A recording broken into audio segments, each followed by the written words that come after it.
Hello बच्चों, कैसे हैं आप बच्चों। आज हम पढ़ेंगे कक्षा 7 सामाजिक अध्ययन के अंतर्गत हमारे अतीत विषय का 8वां चैप्टर ईश्वर से अनुराग। हम आपको बताएंगे इस पाठ से संबंधित प्रश्नों के उत्तर, लेकिन उससे पहले आइए देख लेते हैं एक झलक इस पाठ की, ताकि आपको पूरा पाठ अच्छे से समझ आ जाए। और यहाँ पर जो आपको इस पाठ से संबंधित प्रश्नों के उत्तर बताए जाएंगे, उन्हें आप अच्छे से समझ सकें। तो चलिए शुरू करते हैं। आप भी लगातार देखते रहे हमारे साथ चैप्टर 8 ईश्वर से अनुराग।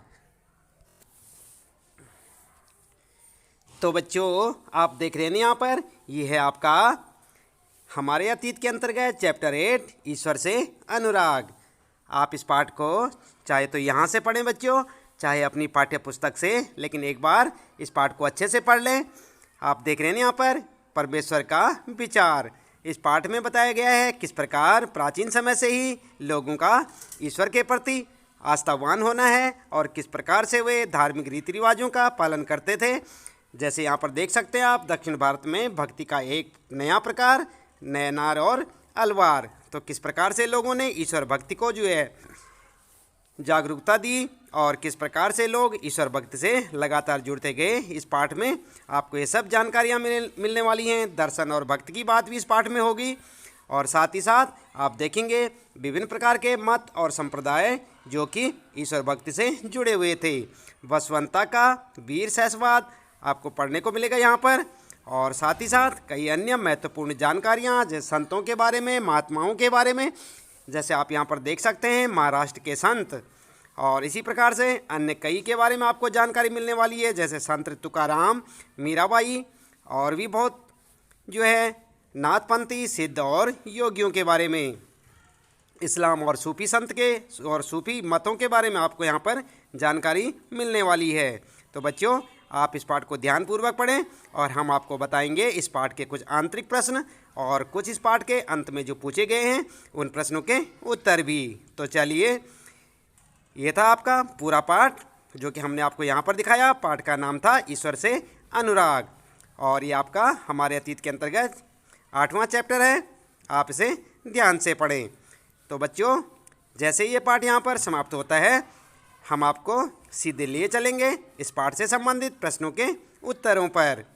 तो आप लगातार देखते रहें वीडियो, जुड़े रहें हमारे साथ, और जो पाठ के जो यहाँ पर प्रश्न उत्तर आपको दिखाए जाएंगे उन्हें आप अपनी नोटबुक में नोट करें, ताकि आप उन्हें अच्छे से याद भी कर सकें। देख रहे हैं ना आप यहाँ पर, ये इस पाठ से संबंधित प्रश्न हैं जिनके उत्तर हम आपको यहाँ पर बताने वाले हैं।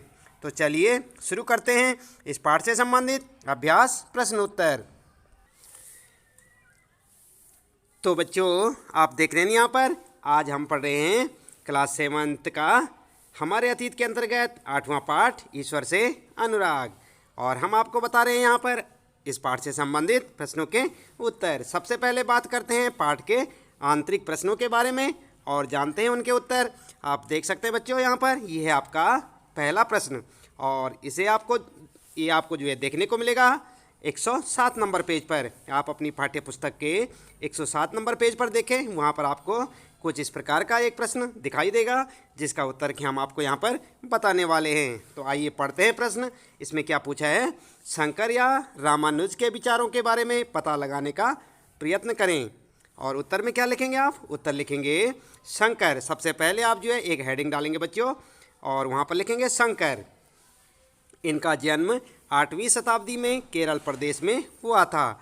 उनके मुख्य विचार थे, नंबर 1 ऐसे पॉइंट करके लिखेंगे आप, वे अद्वैतवाद के समर्थक थे, जिसके अनुसार जीवात्मा और परमात्मा दोनों एक ही हैं। नंबर 2 दूसरा पॉइंट लिखेंगे, उन्होंने यह शिक्षा दी कि ब्रह्मा जो एकमात्र या परम सत्य है वह निर्गुण और निराकार है।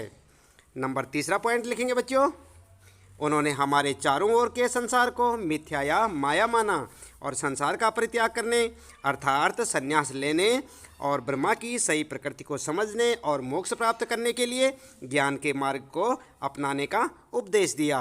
तो इस प्रकार से आप जो है पहले प्रश्न में लिखेंगे बच्चों, और यहाँ पर उसके बाद लिखेंगे आप शंकर के बाद दूसरी हेडिंग डालेंगे, और किसके बारे में, रामानुज के बारे में, कि रामानुज ने क्या क्या कहा था। रामानुज 11वीं शताब्दी में तमिलनाडु में पैदा हुए थे। वे विष्णु भक्त अलवार संतों से बहुत प्रभावित थे। इनके मुख्य विचार थे, नंबर 1, मोक्ष प्राप्त करने का उपाय विष्णु के प्रति अन्यन भक्ति भाव रखना है। नंबर दूसरा पॉइंट है, भगवान विष्णु की कृपा दृष्टि से भक्त उनके साथ एकाकार होने का परमानंद प्राप्त कर सकता है। और नंबर 3 पॉइंट लिखेंगे, रामानुज ने विशिष्टता द्वैत के सिद्धांत को प्रतिपादित किया, जिसके अनुसार आत्मा परमात्मा से जुड़ने के बाद भी अपनी अलग सत्ता बनाए रखती है। तो इस प्रकार से आप इस प्रश्न का, पूरे प्रश्न का उत्तर यहाँ पर जो है 2 बार हेडिंग डाल के लिखेंगे, पहले शंकर के लिए और दूसरा यहाँ पर रामानुज वाली। ठीक है बच्चों, इसके बाद आइए देख लेते हैं यहाँ पर दूसरा प्रश्न है आपका। और दूसरे प्रश्न में पूछा है, बसवन्ना ईश्वर को कौन सा मंदिर अर्पित कर रहा है। और ये प्रश्न देखने को मिलेगा आपको 108 नंबर पेज पर, यानी कि पाठ के बीच में मिलेगा। आप ध्यान दें बच्चों और उत्तर लिखेंगे आप। उत्तर में बच्चों आप लिखेंगे, सबसे पहले बसवन्ना ईश्वर को शरीर रूपी मंदिर अर्पित कर रहा है। ठीक है बच्चों, तो इस प्रकार से आप इसका उत्तर लिखेंगे। बात करते हैं बच्चों, तीसरा प्रश्न है यहाँ पर आपके लिए, आपके विचार से मीरा ने राणा का राजमहल क्यों छोड़ा। और ये प्रश्न आपको मिलेगा 115 नंबर पेज पर, आप देख रहे हैं 115 पर। और उत्तर में लिखेंगे बच्चों, उत्तर लिखेंगे, मीराबाई रविदास जो अस्पृश्य जाति के माने जाते थे की अनुयायी बन गई। वे कृष्ण के प्रति समर्पित थी और उन्होंने अपने गहरे भक्तिभाव को कई भजनों में अभिव्यक्त किया है। कृष्ण के प्रति समर्पित होने के कारण ही उन्होंने राजमहल को छोड़ दिया। ठीक है बच्चों, तो इस प्रकार से आप इसका, इस तीसरे प्रश्न का उत्तर लिख सकते हैं। बात करते हैं यहाँ पर, जब आपका पूरा पाठ हो जाएगा तो पाठ के अंत में कुछ प्रश्न आपको देखने को मिलेंगे। और सबसे पहले आपको देखने को मिलेगा, फिर से याद करें। और यहाँ पर बच्चों पहला प्रश्न है आपका, निम्नलिखित में मेल बिठाएं। और ये जो मेल बिठाने वाला जो प्रश्न है बच्चों, इसमें आपको क्या करना है, इनके साथ आपस में इन्हें मेल करना है। तो किस प्रकार से करेंगे देख रहे ना आप यहाँ पर, किन किन का मेल करना है, यहाँ पढ़ें आप और यहाँ। इसके बाद बच्चों उत्तर में आप जो है इस प्रकार से उत्तर देंगे। बुद्ध के साथ लिखेंगे आप, सामाजिक अंतरों पर सवाल उठाए। शंकर देव के साथ लिखेंगे, नामघर। और निजामुद्दीन औलिया के बारे में यहाँ पर लिखेंगे, सूफी संत। नयनार के बारे में, शिव की पूजा, अलवार, विष्णु की पूजा। तो इस प्रकार से आप अपने प्रश्न का उत्तर लिख सकते हैं। बात करते हैं बच्चों, दूसरा प्रश्न है यहाँ पर, रिक्त स्थानों की पूर्ति करें। और यहाँ पर जो है क, ख, ग, घ ये दे रखे आपके लिए। और यहाँ पर आप लिखेंगे, जैसे यहाँ पर देख सकते हैं बच्चों आप, शंकर। और यहाँ पर जो है खाली स्थान दे रखा है, के समर्थक थे। तो यहाँ पर आपको लिखना होगा किसके समर्थक थे। और ख वाले में देखें आप, रामानुज। और यहाँ पर खाली जगह है, के द्वारा प्रभावित हुए थे। और ग में लिखेंगे, और वीर साहब मत के समर्थक थे। और घ महाराष्ट्र में भक्ति परंपरा का एक महत्वपूर्ण केंद्र था। तो इस प्रश्न का उत्तर बच्चों आप जो है यहाँ पर जो है खाली स्थान भरेंगे। और किस प्रकार से भरेंगे तो उत्तर देख लेते हैं। यहाँ पर उत्तर में क वाले में लिखेंगे आप अद्वैत, दूसरे वाले में लिखेंगे अलवार, और ग वाले में लिखेंगे वसवन्ना, अल्लामा, प्रभु, अक्क महादेवी, और घ वाले में लिखेंगे पंढरपुर। ठीक है बच्चों, तो इस प्रकार से जो यहाँ पर रिक्त स्थान दिए हुए हैं उन्हें आप इस प्रकार से भरेंगे। इसके बाद बच्चों बात करते हैं यहाँ पर तीसरा प्रश्न, देख रहे हैं ना आप यहाँ पर, ये है आपका तीसरा प्रश्न। और यहाँ पर तीसरे प्रश्न में पूछा गया है आपको, आप पढ़ सकते हैं बच्चों, नाथपंथियों, सिद्धों और योगियों के विश्वासों और आचार व्यवहारों का वर्णन करें। उत्तर में लिखेंगे आप, नामपंथी, सिद्ध और योगी इस काल में अनेक ऐसे धार्मिक समूह उभरे जिन्होंने साधारण तर्क वितर्क का सहारा लेकर रूढ़िवादी धर्म के कर्मकांडों और बनावटी पहलुओं तथा समाज व्यवस्था की आलोचना की है। उनमें नामपंथी, सिद्धाचार और योगी जन उल्लेखनीय हैं। उन्होंने संसार का त्याग करने का समर्थन किया। उनके विचार से निराकार परम सत्य का चिंतन, मनन और उसके साथ एक हो जाने की अनुभूति ही मोक्ष का मार्ग है। इसके लिए उन्होंने योगासन, प्राणायाम और चिंतन मनन जैसी क्रियाओं के माध्यम से मन एवं शरीर को कठोर प्रशिक्षण देने की आवश्यकता पर बल दिया।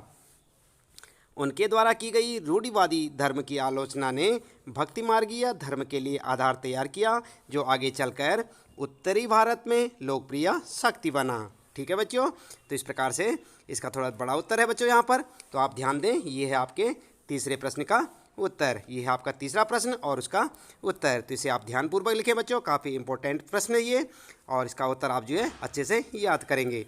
बात करते हैं बच्चों यहाँ पर, ये है आपका चौथा प्रश्न। कबीर द्वारा अभिव्यक्त प्रमुख विचार क्या क्या थे? उन्होंने इन विचारों को कैसे अभिव्यक्त किया?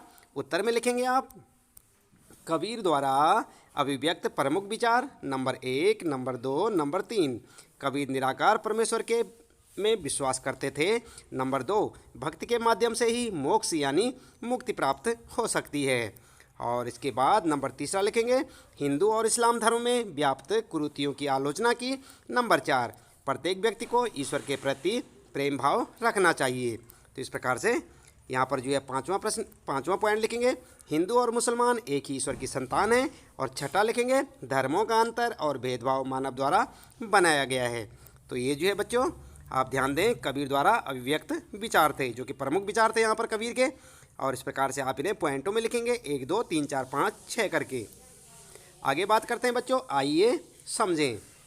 देख रहे हैं यहाँ पर 5वां प्रश्न है, सूफियों के प्रमुख आधार व्यवहार क्या थे?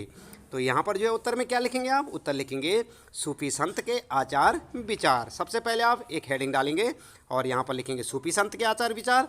उसके बाद पॉइंट बनाकर लिखेंगे, नंबर 1, सूफी पंथ धर्म के बाहरी आडंबरों को अस्वीकार करते हुए ईश्वर के प्रति प्रेम और भक्ति तथा सभी मनुष्यों के प्रति दया भाव रखने पर बल देते थे।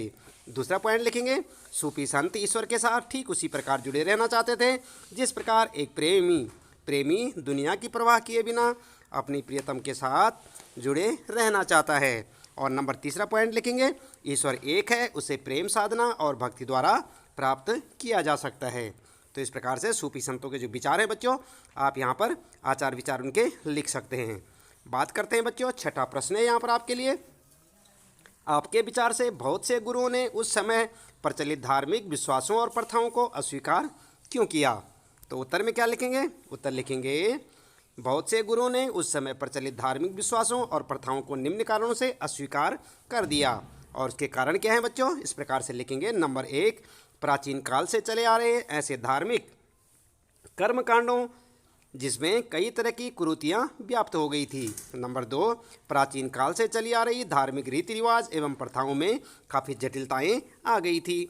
और नंबर 3 पॉइंट लिखेंगे, उस समय प्रचलित धार्मिक विश्वास तथा प्रथाएं समानता पर आधारित नहीं थी, कई वर्गों के साथ काफ़ी भेदभाव किया जाता था।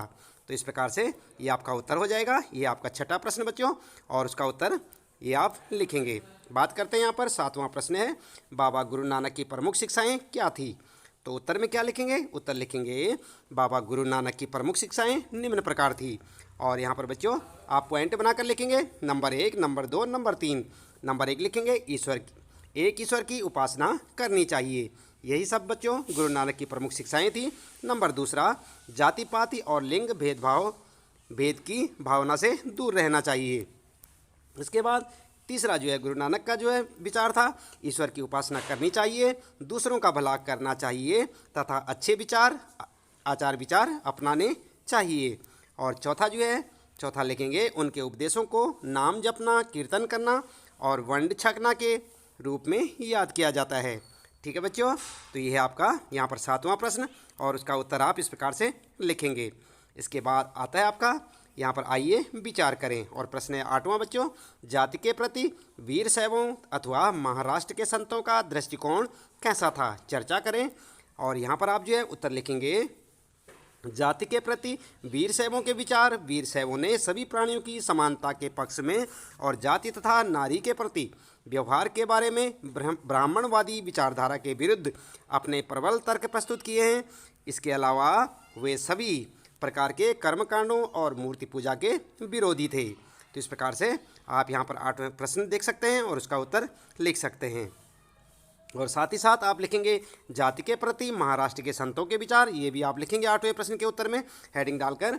और यहाँ पर लिखेंगे महाराष्ट्र के संतों में जगनेश्वर, नामदेव, एकनाथ और तुकाराम आदि महत्वपूर्ण थे। इन संतों ने सभी प्रकार के कर्मकांडों, पवित्रता के ढोंगों और जन्म पर आधारित सामाजिक अंतरों का विरोध किया। ठीक है बच्चों, तो तो इस प्रकार से आप इस प्रश्न का उत्तर लिख सकते हैं। इसे अच्छे से याद करें। और इसके बाद बच्चों बात करते हैं यहाँ पर, यह है 9वां प्रश्न आपका, और इसमें पूछा है आपके विचार से जनसाधारण ने मीरा की याद को क्यों सुरक्षित रखा। तो बच्चों आप ध्यान दें यहाँ पर, ये जैसे कि आपने देखा 9वां प्रश्न था यहाँ पर कि जनसाधारण ने मीरा की याद को क्यों सुरक्षित रखा। तो आप उत्तर में क्या लिखेंगे, हमारे विचार से जनसाधारण ने मीराबाई की याद को निम्न कारणों से सुरक्षित रखा। और क्या कारण थे इसको आप पॉइंटों में बनाकर लिखेंगे। अच्छे से लिखें बच्चों। मीराबाई एक राजपूत राजकुमारी थी और उसका विवाह मेवाड़ के राज परिवार में हुआ था। फिर भी उन्होंने रविदास को अस्पृश्य जाति के से संबंधित थे को अपना गुरु बनाया। ठीक है बच्चों, तो किसको बनाया था मीराबाई ने अपना गुरु, रविदास को, जो कि एक अस्पृश्य जाति के संबंधित थे। और नंबर दूसरा है पॉइंट लिखेंगे, उन्होंने भगवान कृष्ण की उपासना में अपने आप को समर्पित कर दिया था। उन्होंने अपने गहरे भक्तिभाव को कई भजनों में अभिव्यक्त किया है। इसके बाद तीसरा पॉइंट लिखेंगे बच्चों, उनके गीतों ने उच्च जातियों के रीतियों नियमों को खुली चुनौती दी तथा ये गीत राजस्थान व गुजरात के जनसाधारण में बहुत लोकप्रिय हुए। ठीक है बच्चों, तो इस प्रकार से आप जो है 9वां प्रश्न देख सकते हैं और इसका उत्तर यहाँ से लिखेंगे। इसके बाद बात करते हैं यहाँ पर 10वां प्रश्न है बच्चों, यहाँ पर आइए करके देखें। यहाँ पर आपके लिए कुछ एक्टिविटीज से संबंधित कुछ प्रश्न हैं, जैसे कि आप देख सकते हैं 10वां प्रश्न है यहाँ पर, पता लगाएं कि आपके आसपास भक्ति परंपरा के संतों से जुड़ी हुई कोई दरगाह, गुरुद्वारा या मंदिर है। इनमें से किसी एक को देखने जाइए और बताइए कि वहाँ आपने क्या देखा और क्या सुना। तो यहाँ पर बच्चों आपको क्या करना है, आप इनमें से किसी एक को देखने जाएं और उसमें आपने क्या देखा क्या सुना आप अपने हिसाब से लिखें। इसके बाद बात करते हैं 11वां प्रश्न है, इस अध्याय में अनेक संत कवियों की रचनाओं के उदाहरण दिए गए हैं। उनकी कृतियों के बारे में और अधिक जानकारी प्राप्त करें और उनकी उन कविताओं को नोट करें जो यहाँ नहीं दी गई हैं। पता लगाएं कि क्या ये गाई जाती हैं, यदि हाँ तो कैसे गाई जाती हैं और कवियों ने उनमें किन विषयों पर लिखा था। तो आप जानते हैं बच्चों, आपने बहुत सारी कविताएं पढ़ी होंगी, बहुत सारे दोहे पढ़े थे जैसे रहीम के और कबीर के। तो आपने जो भी पढ़ा उनके बारे में जो जानकारी जुटाई आपने वो आप अपने उत्तर में लिख सकते हैं। तो आप इसका उत्तर भी स्वयं से लिखेंगे। और इसके बाद यहाँ पर जो है 12वां प्रश्न है बच्चों, इस अध्याय में अनेक संत कवियों के नामों का उल्लेख किया गया है परंतु कुछ की रचनाओं को इस अध्याय में शामिल नहीं किया गया। उस भाषा के बारे में कुछ और जानकारी प्राप्त करें जिसमें ऐसे कवियों ने अपनी कृतियों की रचना की। क्या उनकी रचनाएं गाई जाती थी, उनकी रचनाओं का विषय क्या था। तो यहाँ पर भी बच्चों आप जो अपने मन से लिखेंगे कि ऐसी रचनाएं कौन कौन सी हैं जिनको लिखा नहीं गया था और उनकी भाषा क्या थी। तो यहाँ पर देख सकते हैं आप, जैसे राजस्थानी के जो है कुछ रचनाएं राजस्थानी भाषा की, और इसी प्रकार से गुजराती राजस्थानी भाषा में जो आपने पढ़ा था या कहीं से सुना है आपने, उनके बारे में आप यहाँ पर लिख सकते हैं। तो बच्चों इसके साथ ही यहाँ पर जो इस पाठ से संबंधित प्रश्नों के उत्तर समाप्त होते हैं। और आज हम क्या पढ़ रहे थे बच्चों, कक्षा 7 सामाजिक अध्ययन के अंतर्गत हमारे अतीत का 8वां चैप्टर ईश्वर से अनुराग। हमने आपको बताए इस पाठ से संबंधित प्रश्नों के उत्तर। मिलते हैं बच्चों फिर हमारे अतीत के चैप्टर 9 में, और आप इसे जो है अपनी नोटबुक में अच्छे से याद करें, लिखें और उसे याद करें और लगातार इसी प्रकार देखते रहें वीडियो, जुड़े रहें हमारे साथ। तो आज के लिए इतना काफ़ी है बच्चों, आपका दिन शुभ हो।